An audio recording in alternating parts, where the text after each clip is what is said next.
Young Dolph's death shook everybody, but now things just got even crazier. New body cam footage from that day just leaked, and it's giving a whole new look at what really happened. Remember when his shooter confessed to this? Shot through the glass, so I wasn't close up on him. I was shooting through the glass. Okay. I saw him standing by the window. I just got out and started shooting. Now seeing it with our own eyes, it's a whole different kind of heartbreaking. Let's get into it. The tragic incident and viral video. In the streets of Memphis, Tennessee, the whole game changed on November 17th, 2021. That's when Adolph Robert Thornton Jr., known to the hood as Young Dolph, pulled up to Makita's homemade butter cookies, a local spot he always showed love to. What should have been just another day copping cookies turned into one of the most devastating moments in rap history when the 36-year-old trap star got gunned down in broad daylight. The security footage from that day is blowing up all over social media right now, with everybody and their mama watching and sharing it. This is actually security camera footage from Makita's cookies that came out during the September 2024 murder trial of the suspects. The footage shows Dolph's final moments inside the store, on his phone and talking with an employee while picking out cookies, right before everything went left. For those who don't know about Young Dolph's impact, he wasn't just another rapper trying to get on. Born in Chicago, but raised in Memphis, Dolph had established himself as one of the most independent hustlers in the game. He famously curved a reported $22 million record deal to stay independent through his own label, Paper Route Empire. His 2016 debut album, King of Memphis, hit number 49 on the Billboard 200, and his 2020 project, Rich Slave, climbed all the way to number 4. Beyond the charts, Young Dolph was known for his entrepreneurial grind, authentic street narratives, and always showing love to his hood. The footage that's making rounds shows 2 masked shooters hopping out of a white Mercedes-Benz and approaching Makita's cookies before letting off multiple shots through the window.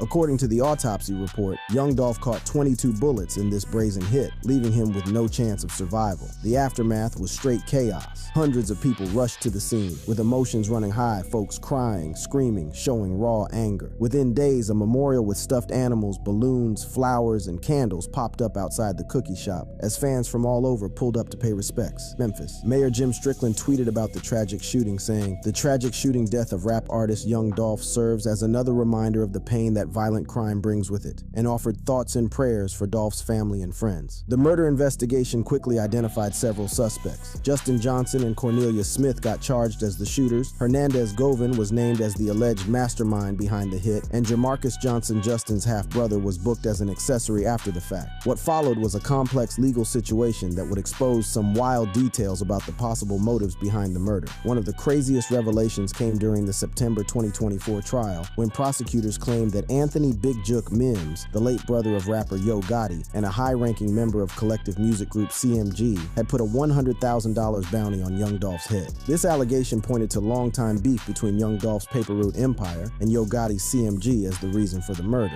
This beef allegedly started back in 2016 when Young Dolph's album King of Memphis supposedly offended Yo Gotti and his camp. Over the years, this rivalry heated up with diss tracks and violent incidents. In 2017, Dolph's whip got shot up over 100 times in Charlotte, North Carolina, with Yo Gotti affiliate Black Youngstar and others briefly getting locked up, though charges were later dropped. Later that same year, Dolph caught multiple bullets in Hollywood, Los Angeles, with Yo Gotti initially being looked at as a person of interest but later cleared. The alleged involvement of Big Jook putting the bounty out has been mad controversial, especially since he himself got murked in January 2023 and therefore can't be questioned or tried about these allegations. This has left some parts of the case unresolved and continues to fuel all kinds of speculation about who all was involved in plotting Young Dolph's murder. During his interview with The Breakfast Club in 2018, Young Dolph had talked about tensions with Yo Gotti, though he seemed reluctant to go too deep on the topic. I only want to talk about it, really. I tell you the truth, like, I don't even want to talk about that. You know what I'm saying? But it's like, if I talk about it and address anything about it, it'll be my last time even talking about it, period, because I'm sick of that. Because the whole situation is lame. Like, the group of people, everything is, it's not even in my category. Dolph went on to share a story about his first interaction with Yo Gotti, claiming that Gotti had tried to sign him and threw his own artist under the bus in the process. He ain't nowhere around now. Man tell me, he sent everybody out the studio, like, let me holler at Dolph. Like, man, you got your own everything, bro. You popping, you like, but you got the money, you got your team, you got this, you got that. You like, bro, I'm telling you, we can do this, we can do that. You know what I'm saying? Like, you ain't like Zilla.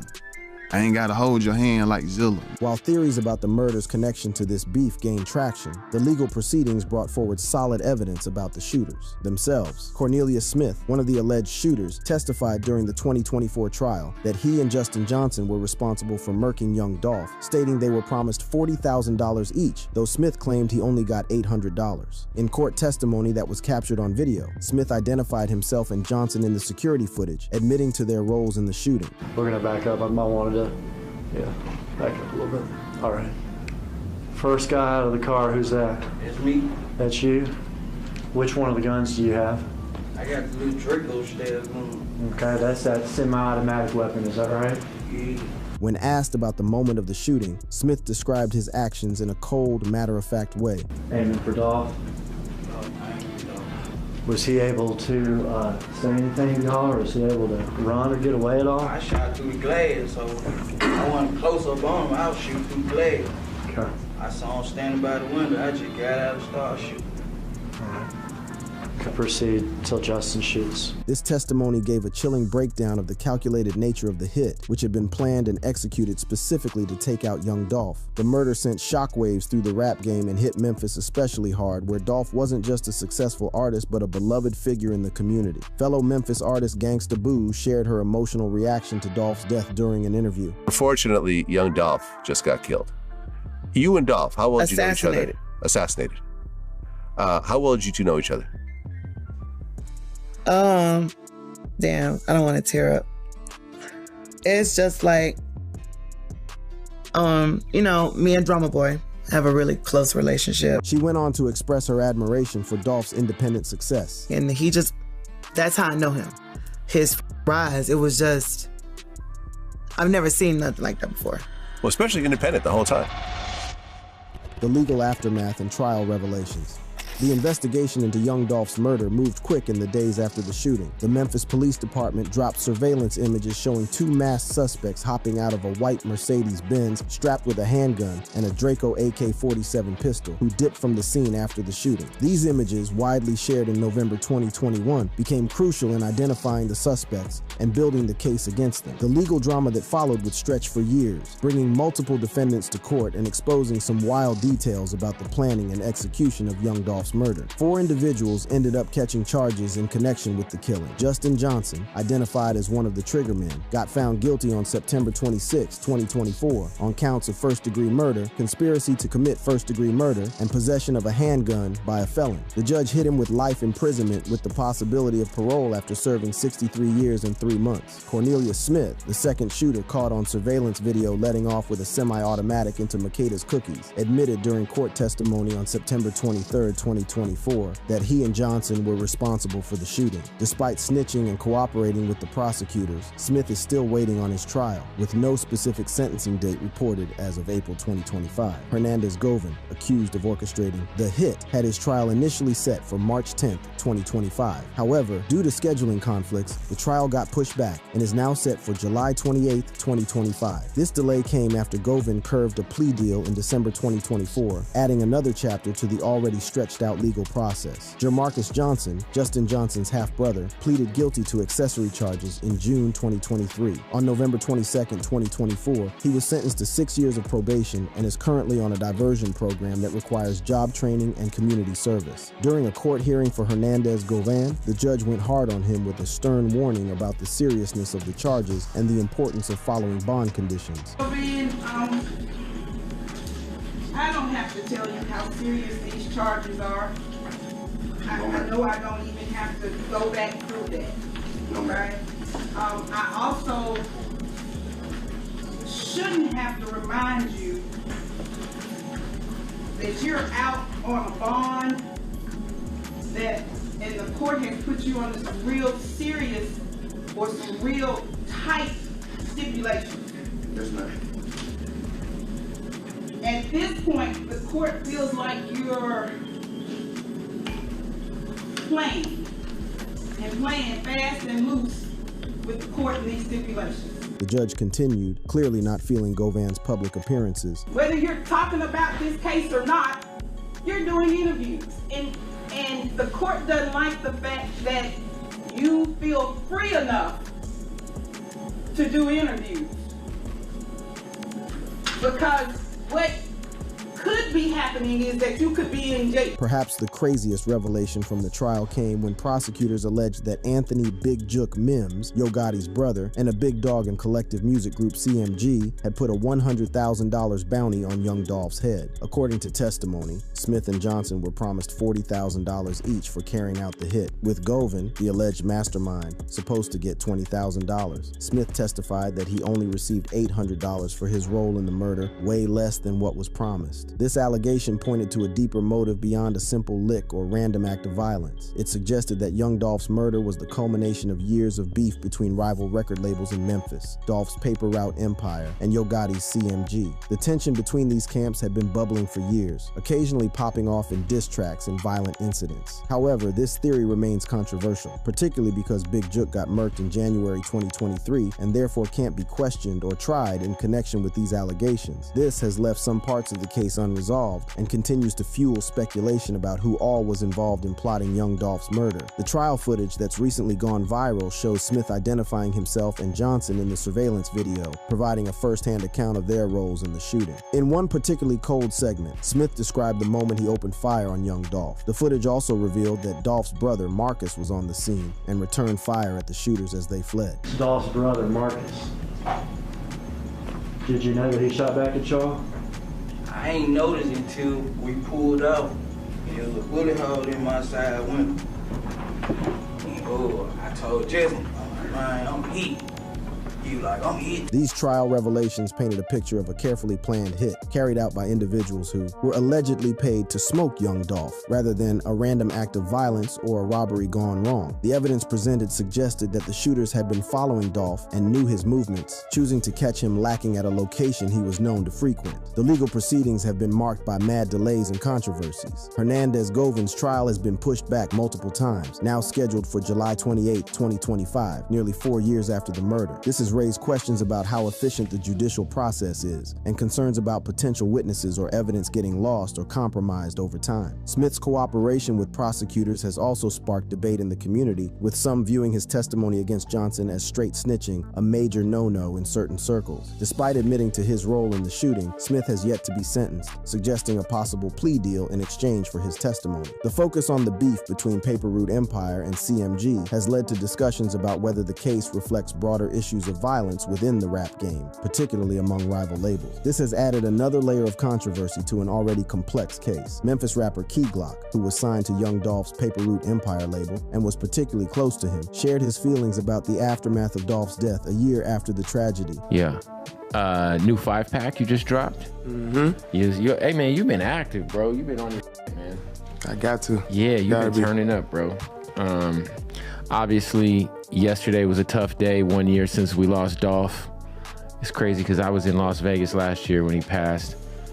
And I was in Las Vegas again this year, and it's like, it's crazy. Key Glock also commented on what he saw as fake love after Dolph's death. Did you feel like that's kind of what happened with Dolph, where you saw like, there was just, all of a sudden, everybody was a young Dolph fan?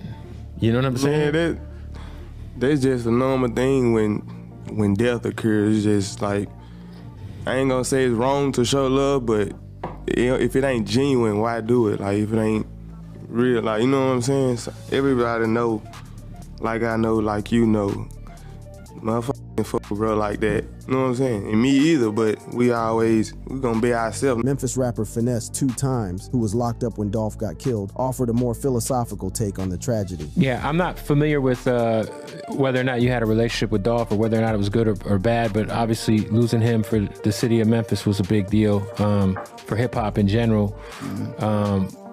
What was the severity of that loss just for the scene out there, man? I mean, like I said, I was incarcerated when it happened. Right. So I ain't really just feel that fake. I just knew it was up. I was like, damn, like, damn, like, you know what I'm saying? So, but I never got the full effect. The legal proceedings continue to unfold, with Hernandez Govan's trial scheduled for July 28, 2025, promising to reveal more details about the planning and motivation behind young Dolph's murder. As each new piece of footage and testimony drops, the public gets a clearer picture of the events that led to the tragic death of one of Memphis's most celebrated artists. Legacy, impact, and ongoing remembrance. The murder of young Dolph sent shockwaves way beyond Memphis, rocking the entire hip-hop community and sparking mad conversations about violence, haters, and the unique risks successful artists face in their own hoods. As the legal drama continues to unfold, young Dolph's legacy stays lit through his music, philanthropy, and the indelible mark he left on those who knew him and the fans who rode for his career. Right after his death, the community response was off the charts. Hundreds swarmed the scene of the shooting, with raw emotions on display, folks crying, yelling, showing pure anger. Within days, a memorial with stuffed animals, balloons, flowers, and candles popped up outside Makeda's Cookies as fans from all over pulled up to show respect. A public memorial ceremony held on December 16, 2021, at FedEx Forum saw free tickets get snatched up by fans in less than 3 hours, showing just how much impact Dolph had on his community. Official recognition of young Dolph's contributions came when the city of Memphis approved renaming a street to Adolph Young Dolph Thornton Jr. Avenue at the intersection of Dunn Avenue and Airways Boulevard.